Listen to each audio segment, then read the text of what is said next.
Alexander works like a bandit, always has.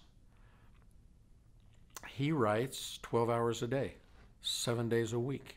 He doesn't take weekends off. Halfway through that year, nothing's really happening.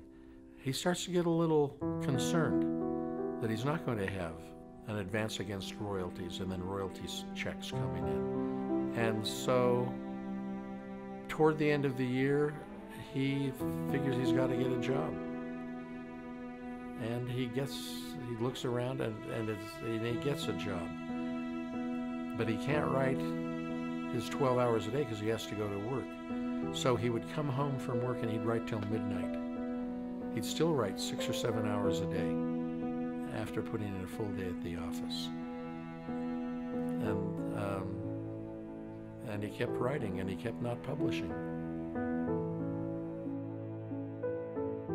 They were living in the crowded attic of his parents' home, and Janine was having a hard time adjusting to life in America. Around this time, Janine found out that she was pregnant. Lloyd and Janine decided it was better for their family if they found a place of their own. They found a modest home not far from where his parents were living and settled in as they anticipated the growth of their family. However, in November of 1950, the baby was stillborn. They were devastated. Lloyd continued to write every evening after coming home from work and all day on the weekends. This went on non-stop for 7 years without any success.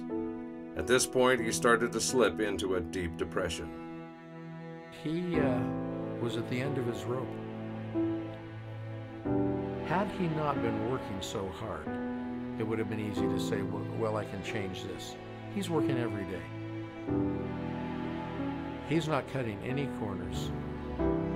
He's doing all he knows how. He's not getting published.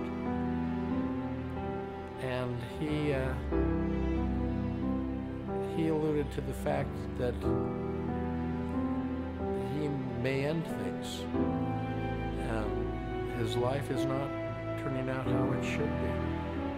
He doesn't know what else he can do. 7 years is a long time to be working at least 7 hours a day, and on weekends 12 hours. He's saying, what's gone wrong? What else can I do? Maybe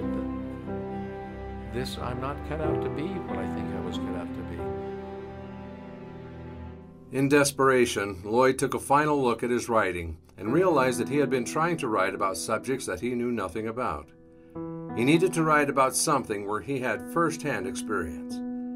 He thought back to his time working as a bank messenger after high school and decided to try writing a book about those experiences. Finally, in 1954, he found success, and Let the Credit Go was published, and Lloyd Alexander had reached his goal of becoming a published author. He continued to have success writing about his life experiences, and in 1956 published his second book, this one about his cats. There's always some cat in each of his books, and there's also My Five Tigers.